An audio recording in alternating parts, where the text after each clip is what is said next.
Bonjour Michel. Bonjour Louise. Bienvenue sur InPower. Je suis très contente de te recevoir et d'en savoir plus sur ton parcours. La première question que je pose à tous mes invités, c'est de se présenter de la façon dont ils le souhaitent. Alors, je suis une femme, Michel, fille d'un entrepreneur qui a immigré qui est né au Maroc et qui a immigré en France à l'âge de 17 ans et qui est parti de rien et qui a tout construit. Qui a tout construit avec beaucoup de rage et d'optimisme. Je suis aussi fille de, évidemment, mes parents, qui étaient tous les deux entrepreneurs d'ailleurs, mais la dernière d'une famille de 4 filles, ce qui n'est pas anodin dans mon parcours aussi, peut-être qu'on reviendra là-dessus. À la fois maman, évidemment, de 2 garçons, dont un garçon de 21 ans et un petit dernier qui a 15 ans. Et puis aussi, je pense que ce qui me constitue, c'est que je suis une femme engagée, assez impliquée, assez entière dans tout ce que je fais, qui combat aussi la mixité, beaucoup, mais toujours dans l'équilibre, sans provocation, sans excès et avec du bon sens. Et une femme dirigeante, actuellement chez Webedia, où j'occupe un poste de direction générale en charge particulièrement de tout ce qui touche au développement. Dans un monde où... on est devenu, je dirais, un groupe qui va prôner le patrimoine culturel français, la jeunesse, la création, le divertissement sous toutes ses formes à échelle mondiale. Et voilà, c'est une belle success story. Super. Bah écoute, il y a une question qui me vient d'abord, qui me vient parce que je pense que pas mal de gens se posent la question. Est-ce qu'on est dirigeante ? Tu vois, en fait, je me demande, est-ce que c'est une prédisposition ? Est-ce que c'est de l'inné ? Est-ce que c'est de l'assurance ? Est-ce que tu te voyais enfant dirigeante plus tard, tu vois ? Ou est-ce que tu penses que c'est à la portée de toutes et tous, mais notamment de toutes, là, dans notre sujet ? Voilà, je me demande, est-ce que toi, ça a toujours été un peu une évidence ou c'est ton parcours qui a fait que tu as envisagé ça comme une possibilité ? Je pense que c'est un peu des deux. Je ne crois pas du tout qu'on est un matin en se disant « plus tard, je serai dirigeante ». Je ne crois pas du tout. Je pense que c'est à la fois l'éducation, le parcours. C'est pour ça que je parlais aussi de mes parents et de ma place dans la famille de dernière qui m'a donné beaucoup d'avantages et de privilèges. Et je crois que c'est plutôt une façon d'être. Moi, j'ai toujours eu comme rôle modèle mes parents qui ont été dans le travail, l'accomplissement. Mon papa me disait toujours lève-toi et marche, travaille ma fille et tu verras après, mais fais d'abord tes preuves, parce qu'il n'y a que le travail qui paye. Donc j'ai toujours eu ces modèles de méritocratie, on va dire, mais avec des valeurs très tournées vers les autres, vers l'empathie, le respect des autres, la gentillesse. Ce qui qualifie, je dirais, les valeurs de mes parents, de ma famille, ce qu'ils m'ont inculqué, c'est, mais vraiment dans le sens le plus noble du terme, la gentillesse et l'empathie dans sa définition la plus pure, c'est-à-dire ressentir ce que l'autre, prendre le ressenti des autres et être dans la compréhension, l'écoute. Donc je crois que ça, c'est un terreau, moi, un vrai cadeau, un trésor que m'ont fait mes parents, et c'est comme ça que j'ai été éduquée. Et après, je crois qu'il y a un caractère, qui est lié à ce que tu dis sur la prédestinée, c'est que c'est vrai qu'en étant la petite dernière, moi j'ai toujours eu des privilèges de sortir un peu du cadre, de laisser mes grandes sœurs qui avaient plutôt essayer de sortir du cadre, mais c'était plutôt punitif parce que mes parents ne les laissaient pas faire. Et moi, j'ai une sorte de liberté, d'autonomie, de créativité depuis toute petite. Et avec ce modèle de mon papa qui était son propre chef et qui m'a toujours donné envie de faire par moi-même, de faire grandir les autres, d'être dans la transmission. Et donc voilà, je pense que c'est plutôt un... Puis après, je pense que ça ne s'apprend pas. C'est comme le management, tu sais, on a toujours... Quand tu vas manager des équipes, on dit toujours, oui, non, mais il y a des formations, il y a des bouquins. Je crois que ça ne s'apprend pas, en fait. Ça se vit, et je pense que pour diriger et manager, il faut être résolument tourné vers les autres. L'empathie, l'écoute, et puis c'est du bon sens. Vraiment, c'est du bon sens et du pragmatisme.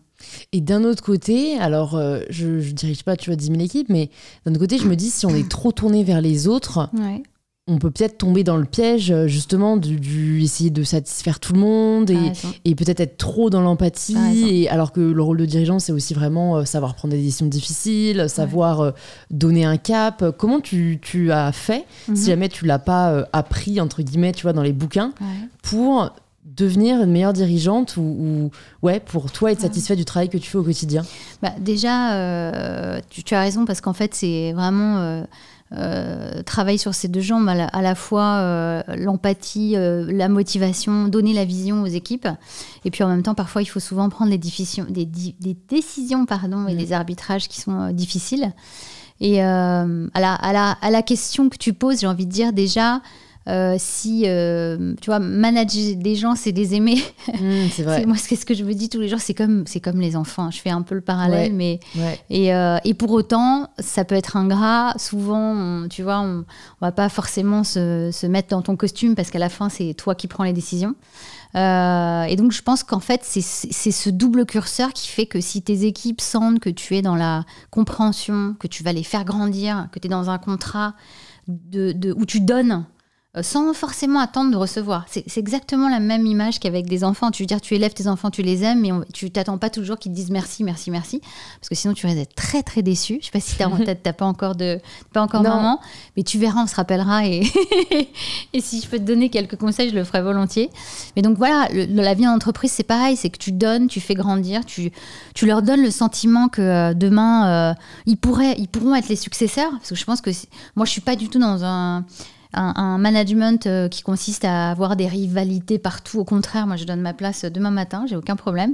Donc ça te permet en fait de légitimer ta position quand tu dois effectivement être le capitaine qui va siffler la fin de la récré, prendre de la hauteur, et parfois prendre des décisions difficiles, mais qui sont plutôt tournées vers l'intérêt de l'entreprise avant tout. Ouais.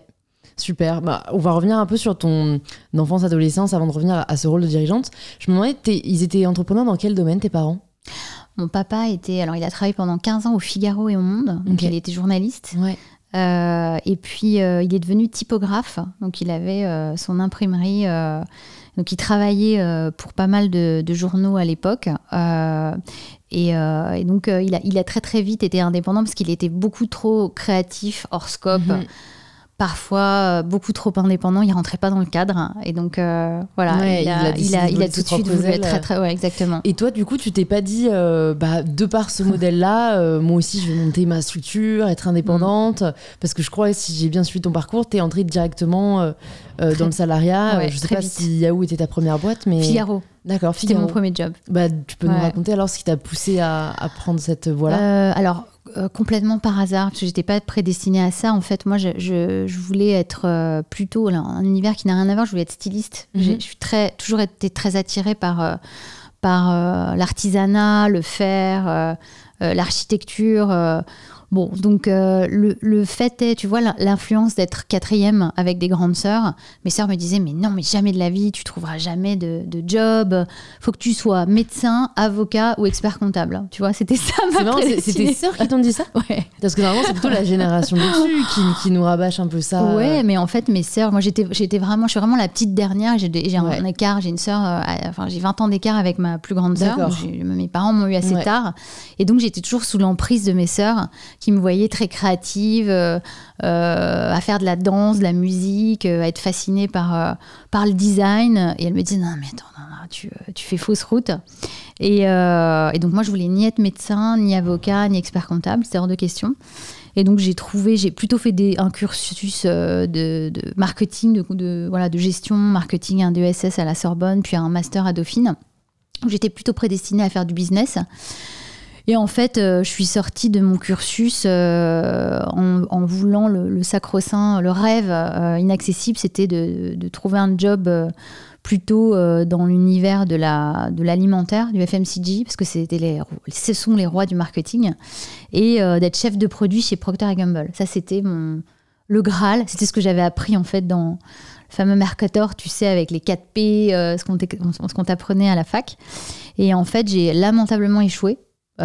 Puisqu'à l'époque c'était encore très très sélectif, et même quand tu sortais de Sciences Po, Tu passais pas le cursus des entretiens parce qu'ils recrutaient plutôt les grandes écoles, les parisiennes. Donc j'ai écumé, j'ai échoué lamentablement. J'ai passé des dizaines, des quinzaines d'entretiens.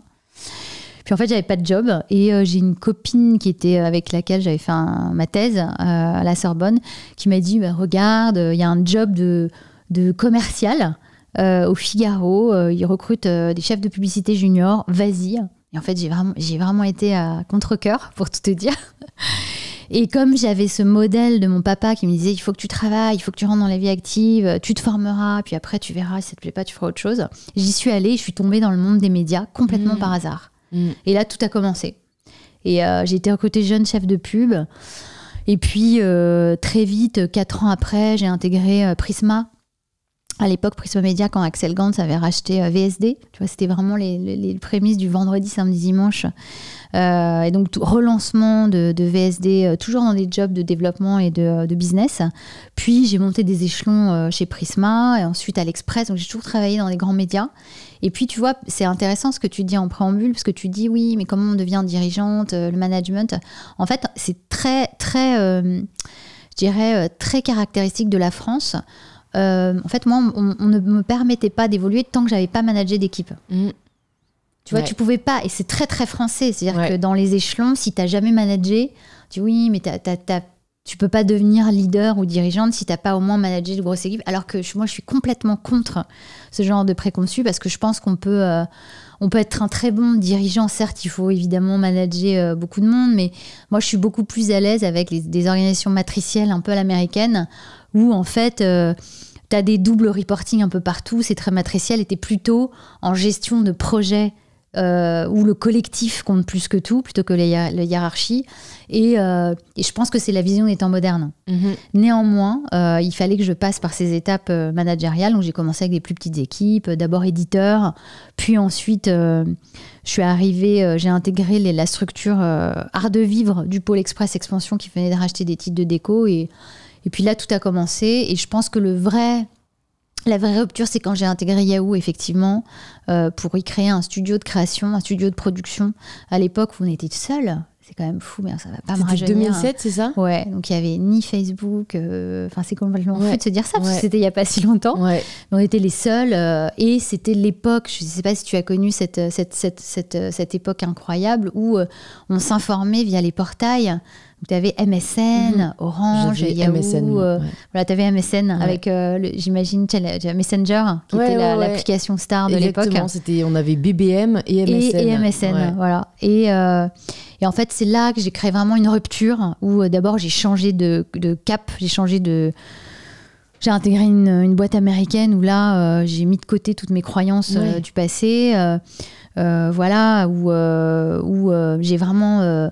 fait mon éducation du digital de façon très très accélérée, et puis c'est là que tout a commencé en fait, c'est là que ça a basculé. Ouais, c'est vrai que t'es arrivé au bon moment en fait. J'ai eu de la chance, j'ai eu beaucoup de chance. La chance se provoque, mais c'est vrai qu'en tout cas en 2007 c'est hyper précurseur, et c'est du coup tu crées ce studio de création, c'est un peu de l'entrepreneuriat en fait. En fait, tu pars de zéro et on te dit tu dois monter une boîte de prod pour faire quoi exactement ? Alors à l'époque, tu sais, en fait, c'était les prémices de tout ce qu'on appelait contenu natif. C'est-à-dire, ça consistait à utiliser les ressources de production d'entités pour produire des contenus pour des marques. Donc, faire de la publicité, en fait, mais très nativement intégrée dans l'éditorial.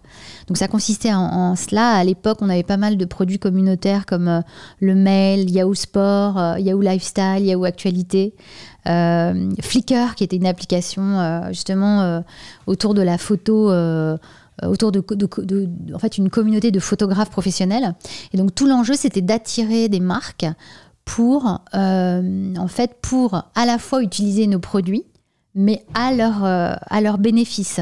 Donc je te donne un exemple. On avait créé complètement fou le premier blog autour de la consommation maligne, avec Michel-Édouard Leclerc directement, tu vois, qui était hébergé sur Yahoo News, mais qui était produit par les équipes de Yahoo.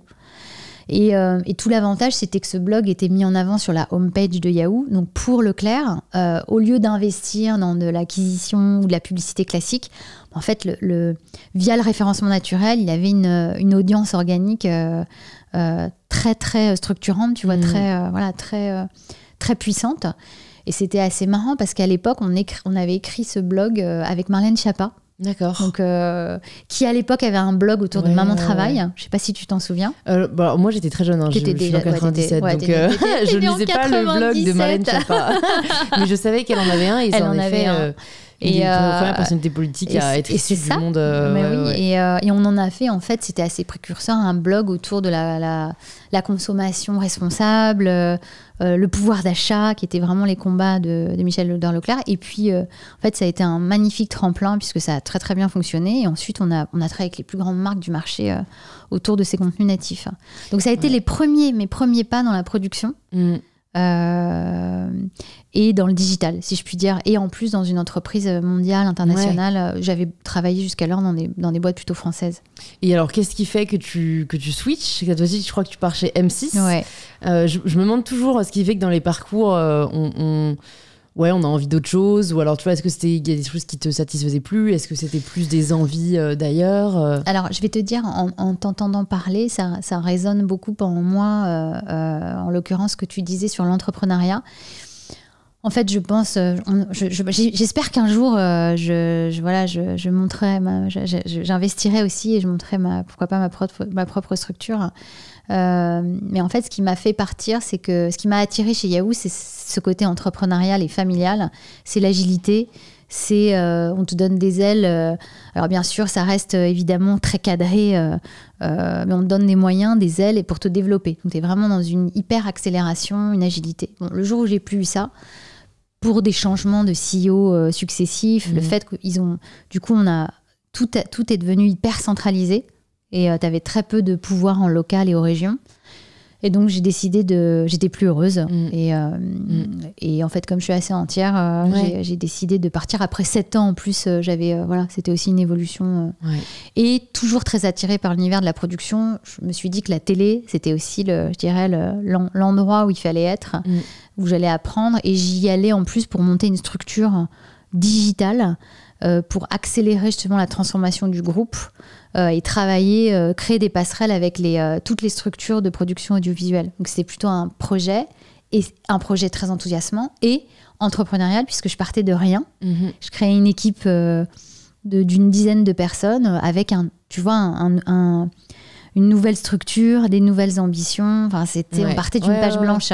Et en fait, le schéma se reproduit à chaque fois. Et c'est vrai que tu vois, tu me posais la question de est-ce qu'on s'improvise ou est-ce qu'on devient leader ou dirigeant? Moi, je pense que ce qui m'anime, c'est justement la transformation, la création, la transmission. Et ça, tu l'identifies comment? Parce que je pense qu'il y a beaucoup de gens qui soit ne savent pas quand il est temps pour eux de partir, tu vois, quand est-ce que tu te rends vraiment compte, c'est tellement facile de peser le pour et le contre et de voir plus de pour, même si au fond tu sens que t'es pas épanoui, ou d'identifier ce qu'on aime vraiment le plus faire, tu vois, à partir de quand toi tu te dis déjà je sens qu'il faut que je parte, et en fait là où je suis douée et ce qui me plaît le plus, c'est ce côté transformation, recréer, c'est assez difficile à mettre... En fait, en prendre conscience. Oui, en prendre conscience peut-être. Je crois que déjà, il faut s'écouter. Et j'estime que tu as un contrat avec avec l'entreprise. Et le contrat, il consiste à... moi, c'est toujours les curseurs que je me fixe. Tu vois, l'espèce de... Où tu dis, j'ai coché la case, check, check, check, check. Et en fait, le premier contrat, c'est de dire, est-ce qu'il y a un rapport équilibré entre ce que m'apporte l'entreprise et ce que j'apporte à l'entreprise? Parce que tu vois, il y a souvent des collaborateurs avec lesquels j'échange, ils me disent, mais j'ai beaucoup donné. Ça, en fait, c'est une phrase qui déjà doit être un signal faible dans nos têtes, puisque j'ai beaucoup donné, c'est implicite, ça veut dire que c'est déjà déséquilibré. Je pense qu'en fait, il faut vraiment se dire tous les jours, est-ce que le rapport avec l'entreprise, il est équilibré? Est-ce que je m'y retrouve? Premier niveau d'alerte. Deuxième niveau d'alerte, c'est le fameux équilibre dont je te parlais. C'est est-ce que l'entreprise me permet de me réaliser à titre personnel et professionnel? Je pense que c'est vital. Et tu vois, moi, je suis toujours vigilante. Je suis très engagée pour l'entreprise, mais à condition que ça ne mette pas en péril aussi mon équilibre vie personnelle, vie professionnelle. Et je pense que tu es meilleur en entreprise si tu es vigilant et que tu respectes cet équilibre. Et puis il y a aussi, tu vois, l'aspect, le statut, l'aspect financier, est-ce que tu t'y retrouves, c'est quand même important. Ouais, totalement. Et donc et évidemment le quatrième point, c'est les valeurs. Et ça pour moi, je l'ai mis en quatrième, j'aurais pu le mettre en premier d'ailleurs, c'est que si, moi j'ai vraiment un sujet d'alignement avec moi-même, c'est que si je sens que l'entreprise n'est plus en alignement avec mes valeurs, alors signal, enfin tu vois, c'est la somme de ces signaux faibles qui font que je me mets en danger et je me dis que je peux pas être en opposition avec, tu vois, tous les curseurs que je t'ai cités. Et tu as vécu un moment, ce désalignement Bien sûr, ouais. Bien sûr. Tu peux nous en parler peut-être d'une fois particulièrement forte Je l'ai vécu, tu vois, chez Yahoo en l'occurrence, oui, un désalignement total avec le fait qu'on coupait tu vois, le pouvoir était hyper centralisé, que toute l'agilité, la créativité qu'on avait créée en partant des besoins du local, du marché français, et qu'on déployait après dans les pays, tu vois, on l'avait déployé dans toute l'Europe, mais ça partait quand même d'un marché, d'usage, de mode de consommation qui était propre au marché. À partir du moment, en fait, ils ont décidé de tout centraliser et en appliquant, en fait, répliquant depuis le siège, sans adaptation, sans sur-mesure, sans la France, c'est toujours l'exception, mais tu vois, c'était trop compliqué, c'était de la littérature en fait pour ce genre d'organisation. Ouais. Bon, déjà, tu vois, c'était un problème pour moi parce que j'ai devenu une exécutante sans vraiment apporter ma patte ou ma valeur ajoutée. Et est-ce qu'au final, parce que j'y pense, mais vu qu'après tu as enchaîné avec M6 ou Webedia, c'est quand même des grands groupes. Alors c'est vrai que moi, je me dis à mon niveau, si je recherche l'agilité, je vais pas dans des entités pareilles, tu vois, non Oui, mais tu vois, le dénominateur commun du parcours que je te décris, c'est que Figaro, je suis arrivée. Bon, je démarrais, j'avais 22 ans, et donc on m'a dit, au Figaro quotidien, je sais pas si tu t'imagines, Louise, je suis arrivée et on m'a dit... Bon, tu sais pas faire grand-chose, tu sors de l'école, tiens, voilà, t'as tes fiches, et puis tu vas développer l'électroménager sur le Figaro quotidien. Ouais, il y a plus fun. Tout l'électroménager, et puis tu vois, à l'époque, c'était l'électronique grand public, c'était quand même du bizutage. Ouais. Et je l'ai pris comme un défi, et à la fin, on a développé, tu sais, des cahiers numériques de 32 pages, ce que l'IB avait d'ailleurs lancé juste après, autour de tu vois, l'électronique grand public. C'était des guides de consommation, ça n'existait pas. On est parti de rien. C'est intéressant ce que tu soulignes.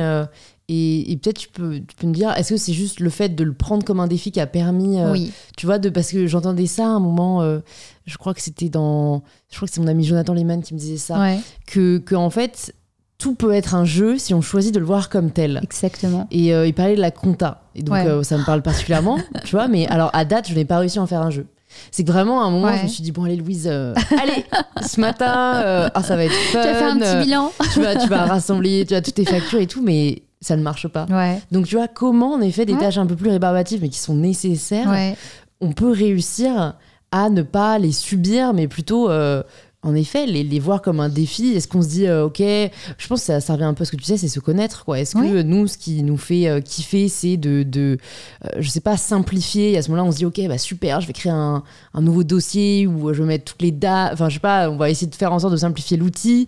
Est-ce que ce qui nous fait kiffer, c'est d'aller le plus vite possible et du coup, on va se dire, ok, on va se chronométrer, on va se dire combien de temps je peux y passer. Enfin, je sais pas. Est-ce que tu as des conseils à nous partager? Parce qu'à mon avis, comme tu as quand même beaucoup plus d'expérience que moi, tu as eu affaire comme ça à des tâches un peu rébarbatives, mais que tu dois faire pour ne plus avoir à les subir. Bah, en fait, c'est ce que tu dis, c'est le prendre comme un jeu et comme un défi, surtout un challenge, de se dire, d'abord, moi je pense que, tu vois, tout nouveau territoire est une opportunité d'explorer des champs de compétences.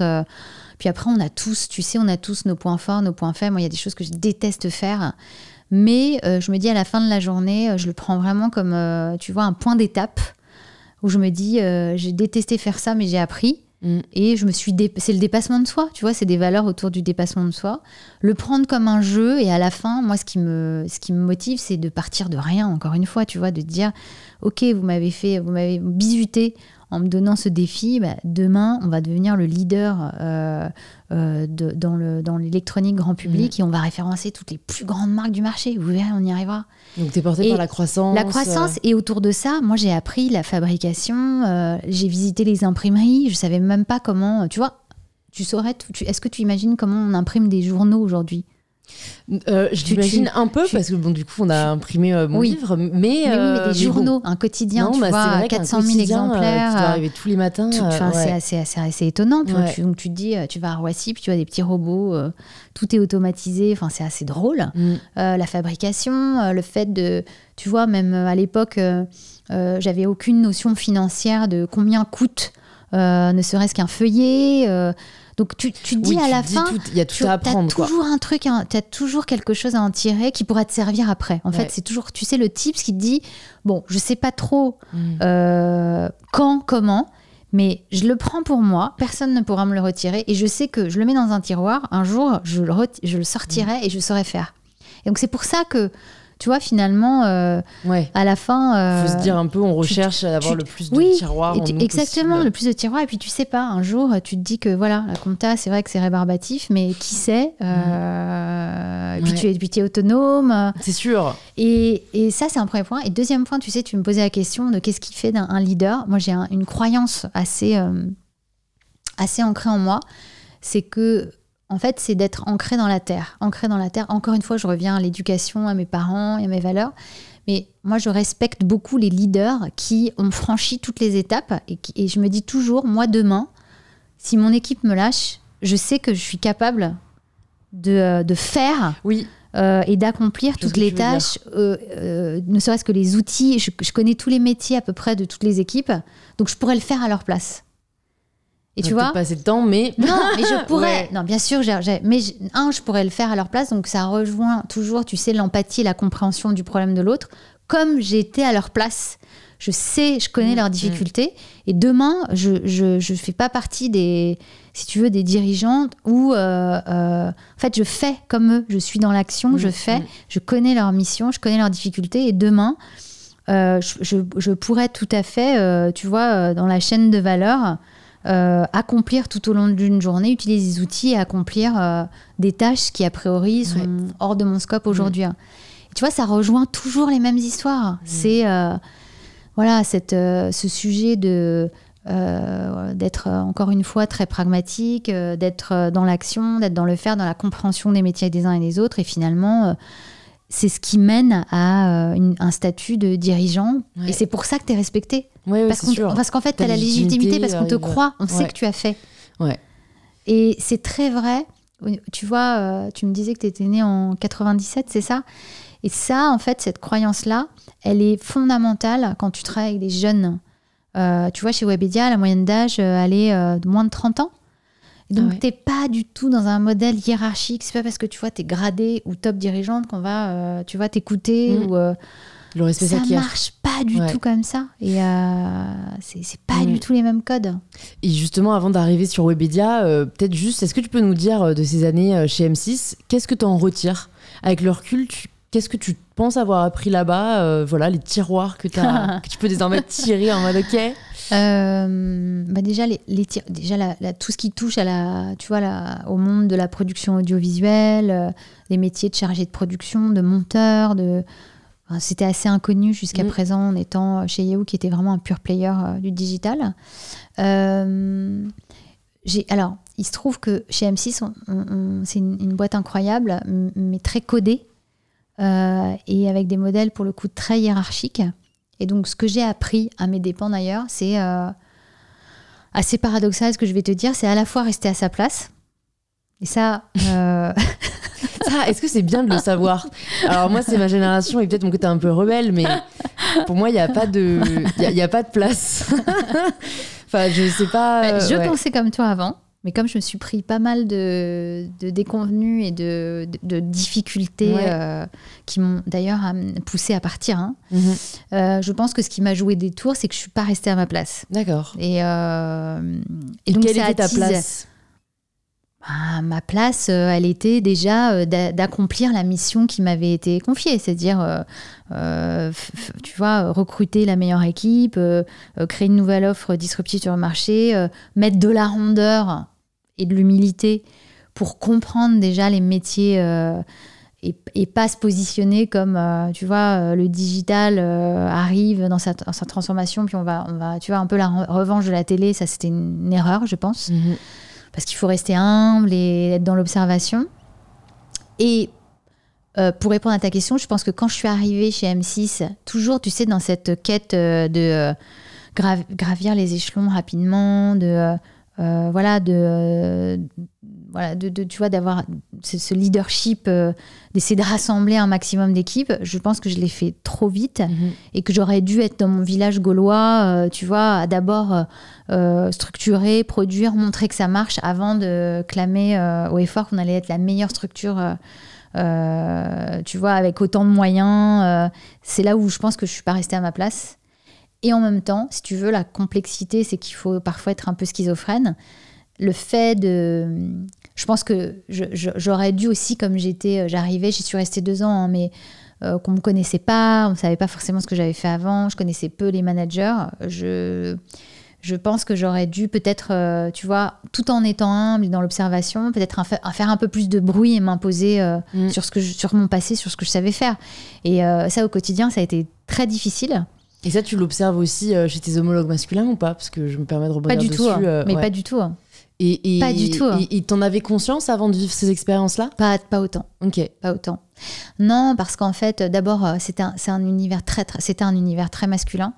Après, moi, tu vois, je suis plutôt modérée dans mes propos. Je le disais, je suis très engagée, mais je prône toujours la mixité parce que je pense qu'on a besoin des hommes et des femmes pour avancer et que ce combat, il doit être mené il y a peu de gens qui prônent l'inverse. Hein. Oui, malheureusement, le féminisme a tendance à être étiqueté comme la guerre contre, alors que pas du tout. Hein. On a besoin de tout le monde, complètement. Mais c'est vrai que c'est dommage que la femme ait à s'écraser plus que l'homme. C'est vrai. Et à la fin, elle a à s'écraser plus que l'homme dans les faits. Et c'est vrai que particulièrement pendant cette période-là, c'était assez édifiant parce que j'avais pas du tout conscientisé les différences, la posture, parfois les injustices. J'ai beaucoup ressenti tout au long de cette expérience. Quel conseil tu donnerais aux femmes qui nous écoutent pour pas qu'elles passent peut-être par ce par quoi tu es passée? Qu'est-ce qui t'aurait pu savoir avant qui t'aurait aidé à moins subir, à peut-être plus t'affirmer et à moins ressentir ce sexisme? Bon, même si l'enjeu étant plutôt du côté masculin, de traiter les femmes comme vos égaux, mais comme vos égales, mais je pense qu'il y a peut-être des conseils que tu peux partager. Bien sûr. Et encore une fois, tu vois, je ne sais même pas si je peux parler de sexisme. Je ne sais pas si on peut parler de sexisme parce qu'en plus, j'avais été recrutée par Robin Leproux à l'époque, qui est ancien patron d'RTL, ancien patron du PSG, donc qui est très emblématique dans cet univers-là et qui a été plus qu'un mentor et qui m'a accompagnée. Bon, malheureusement, il est parti au bout de 6 mois, donc je pense que ça ne m'a pas aidée. Mais je pense que c'était plus un sujet de rapport de force déséquilibré. Et si c'était à refaire, pour éviter de tomber dans ces écueils, si je devais donner 3 conseils aux auditrices qui nous écoutent, je pense que c'est d'une part trouver des alliés, ce que je n'ai pas fait. Ouais. Tu vois, c'est quand tu arrives en plus, tu vois, dans des structures, tu connais. J'ai pas fait assez. J'ai vraiment été, tu vois, quand je te dis, je suis pas restée à ma place, j'étais trop vite et trop fort. Donc trouver ses alliés, que ce soit des femmes ou des hommes, hein, mais sur qui on peut s'appuyer pour, si tu veux. Tu vois, moi je crois beaucoup au cercle concentrique où tu t'es bien entouré, tu fais passer des messages, les messages remontent, ils redescendent, et donc finalement ça fait un peu boule de neige. Ça je l'ai pas du tout fait. 2, peut-être être plus effectivement ce que je te disais dans l'humilité, dans l'observation, tout en n'ayant pas peur d'imposer tu vois, ce avec quoi j'arrivais, mes bagages. Et 3, pas être dans le silence, pas attendre. Moi, j'ai trop attendu, j'ai attendu 2 ans. pas attendre, provoquer la discussion, être dans l'échange, dans la construction, et puis se battre, vraiment rien lâcher, jamais, jamais, jamais, et pas être dans la petite voix, tu sais, du matin qui te dit non, mais patiente, mais j'ose pas, et puis quelles vont être les réactions si je parle. Il faut d'abord que je fasse. S'excuser après. Voilà, c'est exactement ça. Il faut d'abord que je fasse mes preuves. Non, je pense qu'il faut pas attendre. Il faut s'exprimer, avoir le courage de s'exprimer, tout en étant constructif. Ok, super. Parce que sinon, on devient une victime. Et ça, c'est vrai. Non, c'est vrai. Et puis mieux vaut avoir des remords que des regrets. Bien sûr. C'est quand même un message important et qu'on a tendance à partager aux autres, mais à moins s'appliquer à soi-même parce que la peur est souvent plus forte que le reste, quoi. Ouais, complètement. Donc, tu arrives du coup chez Webedia. Ouais. Qu'est-ce qui fait que tu es attirée par Webedia? Est-ce que tu connaissais avant? Et puis, est-ce que tu peux nous présenter la boîte? Parce que peut-être certaines personnes ne connaissent pas. En tout cas, moi, je connaissais, mais j'étais surprise de voir en fait tout le champ d'action que vous avez qui est vachement plus large que ce qu'on s'imagine. Alors, j'ai rejoint Webedia pas vraiment par hasard. Nos destins étaient liés puisque en étant chez Yahoo, à l'époque, en fait, le fondateur de Webedia, on était plus connu sous le prisme de Pure People, qui était l'un des premiers sites qui avait été lancé par Webedia et qui partait du principe que sur le web, contrairement à la presse magazine, il y avait à peu près rien sur la presse People. Et donc, voilà, ils sont arrivés. Et en fait, Pure People était indexé hébergé dans Yahoo News. Donc, c'était un partenaire éditorial. Et je pense que la chance de Webedia, ça a été effectivement premier démarrage d'être indexé par Yahoo, puisqu'en fait, en termes de notoriété et de puissance d'audience organique, ça a été fulgurant, monté en puissance très rapide. Puis de fil en aiguille, on est rentré en contact avec l'un des fondateurs, Cédric Siré, et ses équipes. Et il se trouve qu'on a tout de suite fait du business ensemble. On a créé une alliance où quand je produisais des contenus pour des marques, que ce soit SFR, Leclerc, on l'a cité tout à l'heure, je me suis adossée en fait aux équipes éditoriales de Webedia pour co-construire une offre. En fait, c'était mes sous-traitants pour tout te dire. Si je le dis plus simplement. Et là, tout a commencé. En fait, on est resté en contact pendant de longues années. Et puis, je l'ai trouvé vraiment très, très bon. À tel point qu'il prenait beaucoup de place.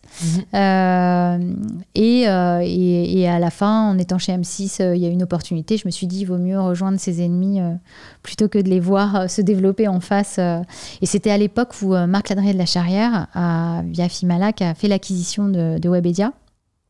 Donc au départ, dans le giron de Webedia, on commençait à bâtir, je dirais, la division digitale de Webedia autour du ciment commun entre Fimalac et Webedia, c'est-à-dire le divertissement, puisque Fimalac aujourd'hui est un des grands acteurs autour de... On a pas mal, Marc Ladré de la Charrière détient beaucoup de théâtres, tous les zéniths de France, et il est très investi dans l'univers de la culture. Il est producteur aussi beaucoup de spectacles vivants dans l'univers de la musique. Donc c'était vraiment le point commun entre l'histoire de Fimalac et Webedia. Donc Allociné a été, je dirais, le premier média reconnu et connu qui a été racheté par Fimalac. Et donc tout a commencé... Tout l'enjeu, toute l'aventure, c'était de rejoindre Webedia pour participer à cette croissance complètement folle, à cette croissance exponentielle. Je savais que grâce à Fimalac, en fait, l'entreprise allait bénéficier d'une croissance exponentielle de dingue. Il y avait beaucoup d'acquisitions dans le pipe pour bâtir en fait un groupe digital leader dans le divertissement, dans les loisirs, un producteur de contenu. Et c'est ce qui s'est passé en fait. C'était en quelle année ça? C'est 2013 Alors moi j'ai rejoint en 2015 et oui effectivement le rachat était en 2013. Okay. Ouais, effectivement. D'abord Allociné, puis ensuite on est devenu leader sur le cinéma, puis sur le jeu vidéo, puis sur la cuisine, bref tout le patrimoine culturel français. On a vraiment pris la place de leader pour atteindre une taille critique sur le web, ce qui était fondamental. Tu vois, entre les gros géants du web. C'est ce que je me demande, c'est comment on fait pour se faire une place dans le digital. Bon, même si à l'époque, il y avait un peu plus de place, mais bon, quand même, en 2015, les grands étaient arrivés. Est-ce que... Enfin, j'ai l'impression de l'extérieur, c'est par des rachats où en fait vous vous êtes dit il faut unir nos forces pour se faire une place vraiment de leader. Est-ce que c'est par la vitesse? Est-ce que c'est par plutôt le choix stratégique de certains acteurs, voilà, parce que c'est vrai que c'est difficile quoi, d'arriver en 2013-2015, de se faire une place, de concurrencer certaines plateformes. C'est un enjeu, tu as bien résumé le propos. En fait, il y avait d'abord des moyens et puis un enjeu de vitesse, de prendre la place sur le web entre, si tu veux, le monopole des GAFA qui arrivait à vitesse grandissante et puis les adblocks, tu vois, qui sont les... Aujourd'hui en France, on a un peu une aversion à la publicité. Donc, si tu veux, on sentait qu'on allait être pris en étau entre les sites généralistes qui avaient peu d'avenir, les GAFA qui allaient prendre le monopole dans les usages et la demande, et puis finalement cette aversion à la publicité. Donc, on s'est dit, on va verticaliser le web et on va prendre des places comme des zones de chalandise, tu vois, des places de leaders sur chacune de ces thématiques, pour créer nos propres barrières à l'entrée et pour empêcher les concurrents de venir aujourd'hui, honnêtement, créer un site d'envergure d'Allociné. Je pense que c'est quasi impossible. Et ça n'a rien de, tu vois, d'arrogant ou de prétentieux, mais c'est quasi impossible parce que ça demande de l'hyper-expertise, des moyens, une taille critique, une volumétrie en termes de contenu qui est, tu vois, qui est juste abyssale. Et donc, on a eu des moyens, une stratégie qui était très claire, un enjeu de vitesse où on s'est dit, pour exister, il faut une taille critique et on va devenir un numéro 1 sur ces thématiques du divertissement. On va d'abord le faire sur le web. Ensuite, on l'a fait à l'international. On a déployé toutes ces thématiques dans 15 pays, là où Webedia est présent. Et puis, en fait, très vite, on a suivi la révolution, comme tout le monde, du mobile, de la vidéo. Et puis, on a déployé toutes nos marques sur les réseaux sociaux. Et puis, voilà, tout a commencé, comme ça. Comme ça. Parce que c'est vrai que je pense que pas mal de gens de ma génération connaissent Webedia. Par le prisme des médias ou des talents, des créateurs. Par le prisme des créateurs. Des youtubeurs, des influenceurs. Quand est-ce que vous êtes positionné là-dessus et quelle a été votre volonté ? Parce que vous êtes une des plus grandes agences de talent aujourd'hui et je suis curieuse de savoir pourquoi vous êtes allé sur ce prisme-là qui était un peu précurseur aussi à l'époque. Et c'est vrai que ça rejoint une question annexe que je me pose, mais c'est comment tout faire bien. Parce que tu vois, créer, gérer Allociné, on peut en parler, des jeux vidéo, de la food, c'est pas la même chose que manager des talents. Qu'est-ce qui a fait que vous avez voulu vous positionner sur tous ces secteurs ? On a pivoté en 2017 lorsqu'on a d'abord installé nos marques sur nos sites, puis il y a eu la révolution de la vidéo et notamment de YouTube, et surtout toutes nos communautés de passionnés qu'on captait par ces centres d'intérêt, elles se sont progressivement déplacées et énormément sur YouTube. Oui, c'est vrai qu'il y avait toujours le dénominateur commun, c'est les communautés, quoi. Ouais. Que ce soit Allociné, 750 grammes, les jeux vidéo, tout ça, en effet, il y a ce dénominateur commun. Je comprends mieux le... Notre mission, si tu veux, c'est de capter les audiences par le prisme des fans, par le prisme de ces communautés et justement sur ces centres d'intérêt qui sont, tu vois, tu as des fans de cinéma, des fans de séries. Évidemment, le jeu vidéo est dicté et influencé par la passion, non seulement de notre audience, mais des gens qui font tous les jours nos sites. Ce sont des métiers de passionnés. On en a fait notre mission et la passion, c'est vraiment quelque chose qui respire chez nous à tous les étages. Et puis bien au-delà, dans le monde entier, c'est notre dénominateur commun. Et donc à partir du moment où on a su capter ces communautés, leur parler, les identifier, les faire grandir, leur proposer la meilleure expérience de divertissement, à partir du moment où elles sont déplacées, elles ont évolué plutôt en vidéo qu'en texte, puisqu'on avait plutôt développé nos sites via du texte, plutôt beaucoup en mobile.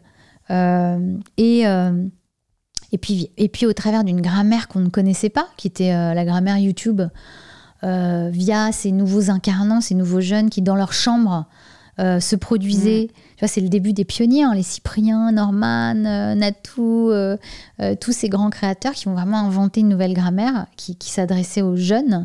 En fait, nous, on découvrait ce nouveau monde. Et surtout, on sentait qu'il y avait une vraie passerelle à créer entre nos communautés ancrées dans le divertissement, le jeu vidéo, encore une fois, le cinéma, les séries, l'humour, tu vois, qui était un peu le dénominateur commun de ces cibles-là. Et quelque part, ces chaînes qui émergeaient à plusieurs millions d'abonnés déjà, Tu vois, quand je prends l'exemple de Cyprien et Squeezie à l'époque, ils se sont lancés, et c'était des joueurs à la base, c'était des gamers. Ouais. Et ils jouaient dans leur chambre, c'était toujours très, tu vois, très convivial, entre potes. Et c'est comme ça que ça a commencé. Et donc, nous, on s'est dit, il faut qu'on apprenne de ces jeunes. Il faut que notre évolution de la vidéo, on la emporte chez nous. Parce que ces communautés, elles se sont déplacées encore une fois. Et donc, c'est pour ça qu'en 2017, on a fait pivoter le modèle de Webedia et que, outre notre métier d'éditeur, on est devenu agent de talent. Ouais. Et on a créé un projet autour de ces créateurs en allant chercher les 10 plus gros youtubeurs les plus puissants en France. Et en leur faisant une promesse qui était louable à l'époque, qui consistait à intégrer Webedia. Donc, on a aussi construit des infrastructures de studio, plus de 1000 mètres carrés d'infra. On s'est équipé pour reconstruire leur studio chez nous et les aider à se développer, à nourrir leur émancipation créative, à leur donner les moyens de créer d'autres formats, de sophistiquer leur production. Et c'est comme ça que tout a commencé. Puis on a vraiment référencé les plus gros avec lesquels c'est devenu quasiment un label. Et c'est devenu la marque de fabrique des jeunes, puisqu'en fait, ils se produisent depuis chez nous, depuis Webedia, avec cette fierté d'appartenance. Et tu vois, encore aujourd'hui, avant de te rejoindre, il y avait, comme tous les jours, à 4h30, des jeunes en trottinette qui attendaient de voir leur talent star pour espérer avoir une dédicace tous les jours. Devant les locaux. Devant, et des petits comme des plus grands. Qui attendent. Alors, moi, je suis genre, mais tu sais ce que tu fais là Ne viendront pas. Okay. Et voilà, et c'est comme ça qu'on a beaucoup appris d'eux. Comment vous les faites, pardon, je me permets de te demander, mais comment vous les faites rester? Parce que c'est vrai qu'il y a une vraie guerre des talents aujourd'hui, il y en a de plus en plus. Donc, vous êtes arrivé assez tôt et vous avez pu offrir ces classes d'infrastructures. Qu'est-ce qui fait, tu penses, que vous pouvez aujourd'hui rester leader et en effet pas se faire dépasser par... Il y a tellement d'agences qui se créent. Qu'est-ce qui fait la différence? C'est une très bonne question. Puisqu'en fait, c'est le sujet qui nous anime tous les jours. On a toujours été assez précurseurs, comme tu le disais, sur ces métiers d'agent de talent, de producteur. Et on a fait grandir, je dirais, ces créateurs qui, encore une fois... sont partis, certains sont partis, tu vois, les historiques sont partis, mais au bout de, tu vois, 10 ans de collaboration, on peut se dire que c'est assez normal, que voilà, à un moment donné, tu vois, les projets convergent, on se sent plus tellement aligné et on est très content aussi de les avoir fait grandir, on est fiers de ça. Aujourd'hui, il y a une vraie tendance de fond, en effet, c'est que, il y a une multitude d'agences indépendantes qui se sont créées, donc tu vois, c'est plus de 3000 agences en France, c'est exponentiel. Et aujourd'hui, des talents qui ont une telle notoriété, ces créateurs et influenceurs qui sont contactés directement par les marques pour la plupart du temps et qui cherchent à se développer en tant que producteurs et animateurs. Et donc, ils cherchent quoi? Ils cherchent de la valeur ajoutée et pas forcément un intermédiaire, comme pourrait le devenir Webedia, qui va les mettre en relation avec des marques et qui va prendre un pourcentage. Tout ça, ça suffit plus, quoi. Ça suffit plus. Et encore une fois... nous, si on ne bouge pas le curseur, on se met à risque de plus créer de valeur et de se faire désintermédier. Et ce n'est pas du tout ce qu'on veut faire dans le futur proche de Webedia. Et donc, on a complètement fait évoluer notre posture et nos organisations. Et aujourd'hui, on va plutôt aller faire moins, mais mieux. C'est-à-dire, si tu veux, si je vais faire une image, il y a encore tu vois, 5 ans, on faisait du prêt-à-porter. C'est-à-dire qu'on avait un métier qui consistait à référencer 500 talents de taille plutôt importante et on monétisait leur chaîne via des partenariats avec des marques. Aujourd'hui, on a tendance à se dire qu'on va faire de la haute couture en intégrant, tu vois, comme dans l'industrie musicale, des labels thématisés qui ne se mélangent pas et avec à l'intérieur une multitude de services premium qu'on va proposer à ces créateurs. Alors certains seront en exclusivité, les talents stars, ils sont en exclusivité chez nous. Mais après, on a un mode de collaboration très agile et qui consiste à créer du service, donc soit de la régie, de la monétisation, soit de dire, viens chez nous, on a des infras auxquels tu pourras jamais avoir accès, donc on va te créer ton propre studio qu'on va customiser. Tu vois, là, on monte un studio son qui va permettre aux créateurs aussi de faire leurs propres EP en parallèle de labels avec lesquels ils sont engagés. C'est de la coproduction de formats pour des chaînes de télé, pour des plateformes.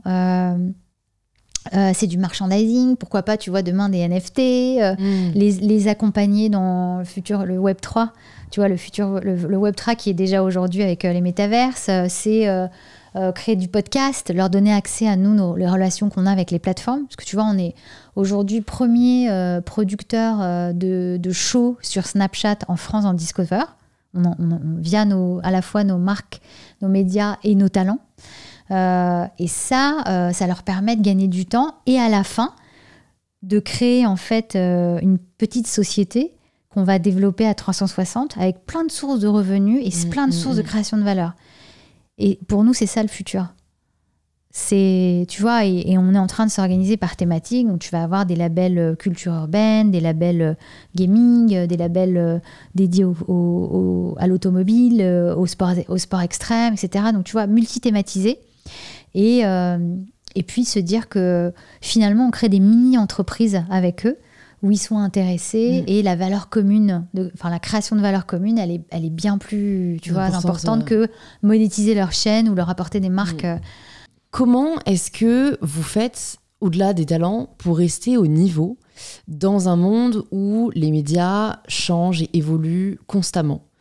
Tu vois, toi qui es en plus dirigeante, c'est quoi, tu vois, pas ta méthode, mais tu vois, peut-être si tu as une habitude, si tu as des process, tu vois, pour te dire, en fait, il ne faut pas qu'on se laisse dépasser, il ne faut pas qu'on soit trop qu'on soit old school, quoi. Comment tu fais pour faire en sorte que Webedia reste à la page et que vous surfiez vraiment sur cette évolution des médias et du digital? Déjà, c'est ce que je te disais, on est plutôt une entreprise jeune et on a la chance d'avoir encore une fois un modèle de management qui est absolument pas hiérarchique et qui est complètement tourné vers ceux qui font, vers l'hyper-expertise. Il y a beaucoup d'hyper-expertise partout. On incite les gens à être pratiquement tous entrepreneurs, où il n'y a pas de limite. Et moi, c'est ce qui m'attire tous les jours, tu vois. Et c'est très, je dirais, incarné par nos deux co-dirigeants, tu vois, Véronique Morali qui préside Webedia et Cédric Ciré, le fondateur. Ils nous impulsent ça, c'est-à-dire ce sentiment de liberté où tout est possible et chacun est libre d'entreprendre. Et ça, je crois que ça, c'est aussi ce qui nous permet de toujours rester... tu vois, sur nos gardes et se dire mais là on est dépassé, là on n'est pas assez en rupture, donc ça, et c'est tous les jours une remise en cause, un challenge de nos équipes. Et vous avez encore cette agilité, non mais parce qu'en fait si on est dans cette vision un peu entrepreneuriale de système horizontal de l'entreprise, est-ce que vous pouvez encore faire de la A/B testing, tu vois, est-ce que vous pouvez encore vous dire ok, on teste ça, voir si ça marche pas, on fait machine arrière et puis on teste autre chose? On peut le faire à échelle, tu as raison, puisqu'on est aujourd'hui 3500 collaborateurs, donc c'est pas, mais on peut le faire dès lors, si tu veux, que les stratégies sont claires. La vision, la direction est claire, et évidemment il ne faut pas que ça parte dans tous les sens, et qu'on s'autorise à en mode projet se dire cette année comment Allociné intègre le métaverse là dans, tu vois, il y a plein de sujets d'innovation, l'essor des crypto-monnaies, tu vois, qui est un vrai sujet à la fois lié à nos talents, à l'e-sport, ça se juxtapose à plein de disciplines chez nous.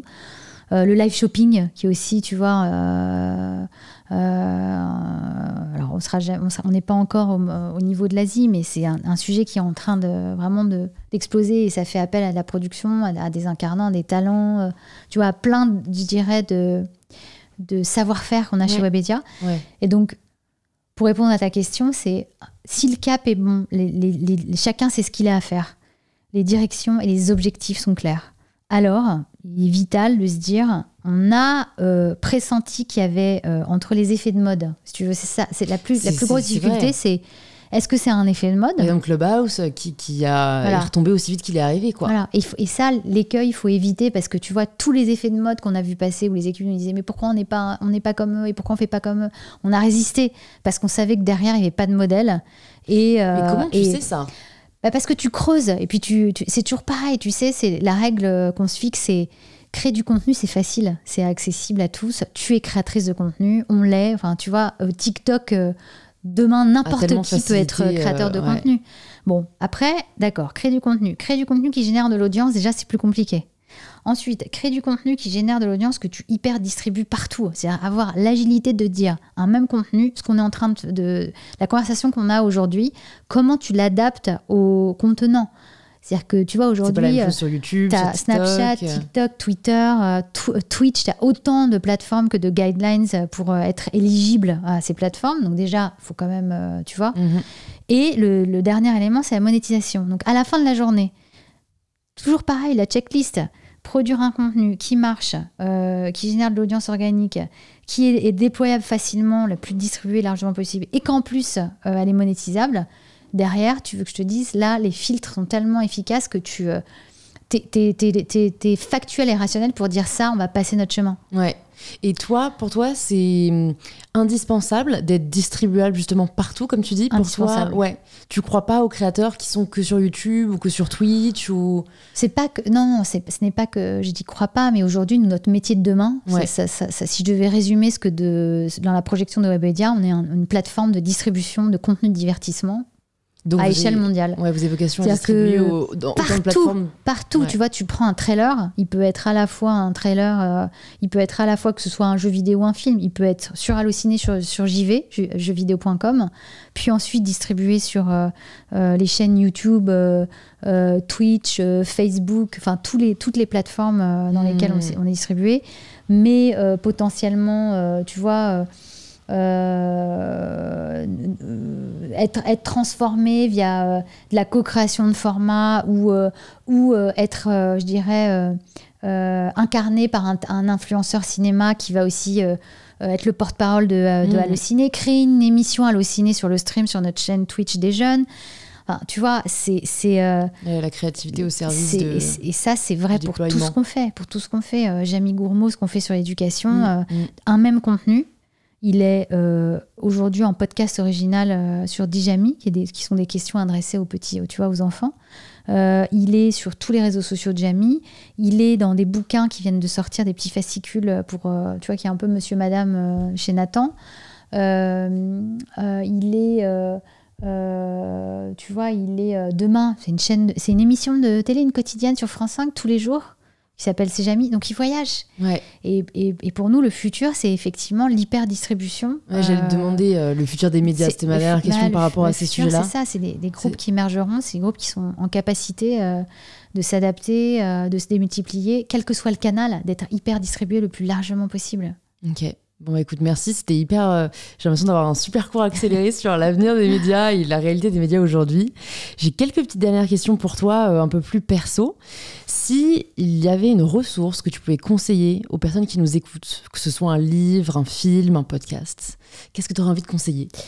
Le dernier, alors j'hésitais, mais le dernier en date, c'est Élan Vital, qui est un essai philosophique, de Sophie Chassa, qui est en fait philosophe. Donc c'est un antidote philosophique qui résume tout ce qu'on vient de se raconter. C'est-à-dire que, je ne vais pas te le spoiler, mais ça parle de la force de la vie. La vie est plus forte que tout. Et sur le fait, ça parle beaucoup de la crise sanitaire mondiale qu'on a vécue, sur l'envie de se retrouver quoi qu'il arrive. Tu vois, on n'a jamais parlé autant dans les fils d'actu de décès, de maladies. Et pour autant, à la fin, le message optimiste, c'est que ce qui est plus fort que tout, c'est la vie. Et c'est l'envie d'être ensemble, l'envie de se retrouver, l'envie d'être... c'est ça qui est plus fort que tout. C'est un très beau message, très optimiste. Voilà. Je mettrai ça dans les notes du podcast. Ouais. Si tu pouvais entendre quelqu'un à ce micro, qui est-ce que tu aimerais entendre ? J'ai le droit de dire 2 personnes. Ouais, tout à fait. En fait, j'aimerais entendre 2 personnes qui sont le reflet de ce que je suis. Donc c'est assez, tu vois, je suis Gémeaux de signe, donc assez double dans ma façon d'être. Christine Lagarde, pour qui j'ai une profonde admiration pour tout ce qu'elle fait, et même pour, tu vois, ses discours sur les quotas. Parce qu'elle est pour les quotas, mais elle est très pleine de bon sens quand elle dit il faut aller jusqu'au bout, il faut avoir une approche granulaire et pas seulement auditer dans les fonctions de dirigeante, mais auditer dans toutes les strates des entreprises et dans toutes les fonctions. Et c'est comme ça qu'on progressera. Il faut de la granularité, elle a raison. Et la deuxième, c'est Madonna, pour qui j'ai une profonde admiration. Qui s'appelle Louise, je crois. Et qui s'appelle Louise, exactement. On a un donc point tu vois, commun. c'est un hommage à Louise, mais parce qu'elle est, elle est à la fois productrice, réalisatrice, danseuse, chanteuse, maman, et elle est dans l'artistique. C'est une créatrice incroyable. Et donc pour moi, c'est voilà. Ouais, qui a duré et c'est, je pense, le plus encore, difficile en effet dans une carrière de.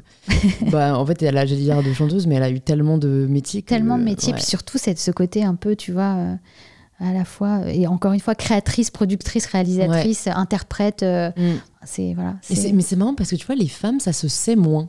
Je sais pas si c'est un moindre besoin de fanfaronner ou quoi, mais c'est vrai que moi, j'ai découvert, enfin, tu vois, Reese Witherspoon. Ouais, mais non, mais t'imagines, elle a revendu sa boîte à 900 millions. de... Oui. Et Reese Witherspoon, t'as l'image de la petite blondinette qui joue dans La Revanche d'une blonde. C'est une putain d'entrepreneur qui révolutionne les médias, qui a eu une vision avant-gardiste exceptionnelle. Tu ne le sais pas. Non, personne. Alors, VS des producteurs beaucoup plus connus, tu vois. Même Rihanna, tu vois, tout ce qu'elle fait, on la voit comme une chanteuse. Bon, maintenant, elle en fait moins, mais derrière, elle a monté un business absolument dinguissime avec Fenty, beauty, lingerie. Enfin, et puis, il y a de plus en plus, je trouve ça cool, alors qu'avant, c'était vachement la femme qui chantait. Limite, elle écrivait pas ses chansons, on les faisait écrire, elle souriait. Et je suis contente de voir. Alors que ce sont devenues des entrepreneuses. Exactement. Et des beaux rôles modèles, mais on gagnerait à plus le savoir. À plus le communiquer, c'est vrai. Tu as raison. D'où l'idée aussi de ce podcast. Bon, écoute, je vais te poser la dernière question, la question signature du podcast. Ça signifie quoi pour toi, prendre le pouvoir de sa vie ? Prendre le pouvoir de sa vie, c'est pour moi ne jamais subir. Et quoi qu'il arrive, tu vois, dans tout ce qu'on s'est dit aujourd'hui, c'est de rester aligné avec soi-même. Et en tout cas, moi, le plus grand luxe que j'ai pu m'offrir tout au long de ma carrière, c'est que je suis toujours restée moi-même. Mais quel que soit mon niveau, depuis jeune chef de pub, même étudiante, jeune chef de pub à aujourd'hui, en fait, j'ai pas peur, j'ai vraiment pas peur d'être moi-même. Et c'est cette authenticité, le fait que tous les jours, je me rappelle qui je suis et d'où je viens, qui fait que je garde le contrôle sur ma vie, de là où j'ai envie d'aller. J'ai jamais vraiment eu peur d'exprimer qui j'étais. Et ça nécessite beaucoup de courage. Ouais.